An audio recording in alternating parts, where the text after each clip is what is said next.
These are 10 times the royal family offended the public. Number 10, Andrew. Once, Prince Andrew, now a disgrace, just Andrew, was kicked out of the royal family for very reasonable reasons. Without diving too deep into the actual reason, I hope everyone knows the reasons and also understands that he deserves worse than being just kicked out of the family. He was friends with a terrible person and got accused of terrible things. Buckingham Palace denied these allegations, and later a judge decided that all allegations against Prince Andrew be struck from court records.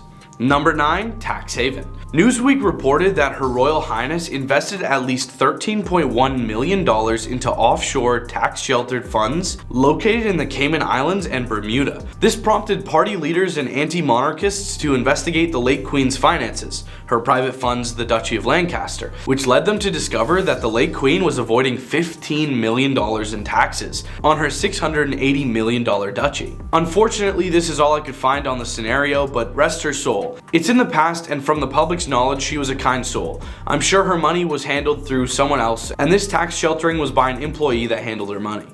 Number 7, Brooch. Princess Markle of Kent recently caught the media's attention for wearing an inappropriate brooch to the Queen's Christmas luncheon at Buckingham Palace. The piece of blackamoor jewelry fetishizes images of slavery and is considered dated and racist. People were quick to point out the offensive accessory. While it is unclear whether or not the princess wore the brooch intentionally, Princess Markle has since apologized for the whole situation, adding that she's worn the brooch many times before without controversy. Number 6, poker with a twist.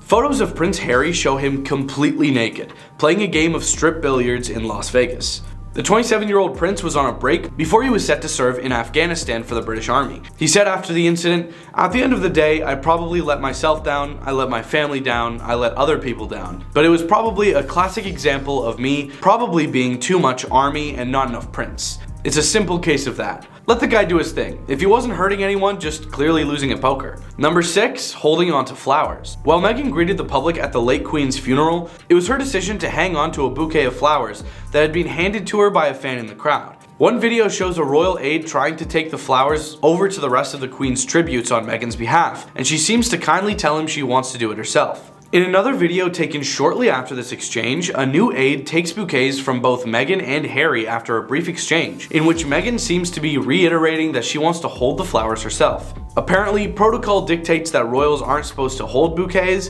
which could contain small explosives or other weapons inside. That didn't stop people from calling the mix-up awkward and accusing her of wanting to place the flowers down herself for a photo op, which may have made the public mad, but what doesn't make the public mad nowadays?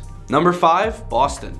This visit to Boston was apparently annoying for the local residents, and the Somerville City Councilor was outraged at the possibility of having one entrance to the local supermarket temporarily, partially blocked for the royals' historic visit, their first to the US since 2014. Hey, did you know that the royal family is visiting Ward 2 tomorrow? Yeah, me neither until I read it in the press. City Councilor Jefferson Thomas Scott wrote on Twitter yesterday upon the royals' arrival in Boston, "I didn't invite these people and was unaware of this visit until you found out too," he added.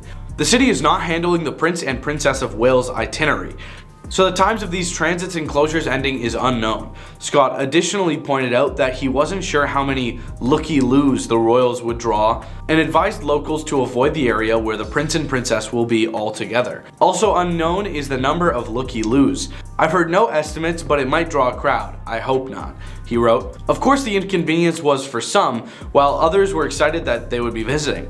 Number 4, King Edward gave up the crown. When King Edward VIII was crowned after the passing of his father, George V, his dalliance with Wallis Simpson was problematic. As BBC News recalled, British PM Stanley Baldwin urged him to end the relationship and convinced Simpson, who was married and American, to call off her divorce. Edward balked, determined to marry her, warned that the British public would never accept an American divorcee as queen and that the entire cabinet would resign if they wed. Edward ultimately abdicated the throne. His younger brother was then crowned King George VI. This made for a heyday for the PR team.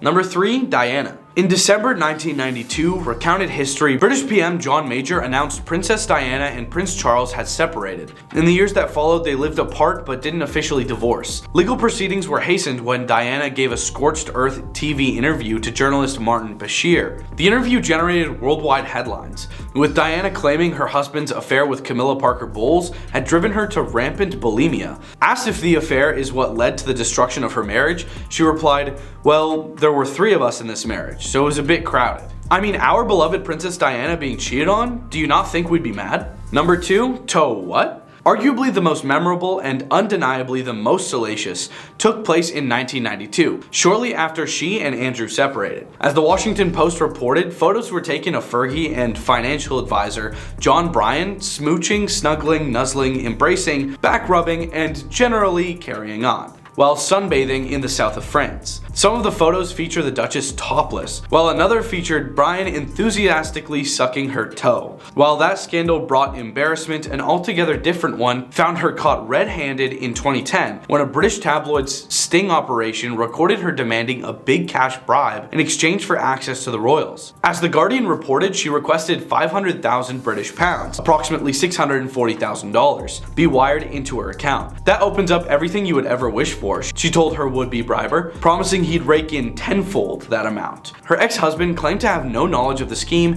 and she later apologized for her serious lapse in judgment. I'd rather not comment. Number 1, Markle family. In the run-up to the wedding, the Daily Mail discovered that the Duchess's dad, Thomas Markle, had been paid big bucks to stage a series of photos that were purported to be taken by a paparazzi without his knowledge, including shots of him being measured for a suit for his daughter's wedding. Harry and Thomas reportedly had words, and Markle subsequently missed the wedding when he underwent heart surgery. At the time, it was reported he allegedly faked the heart attack.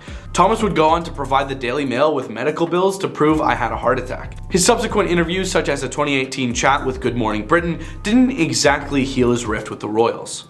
Thanks for watching.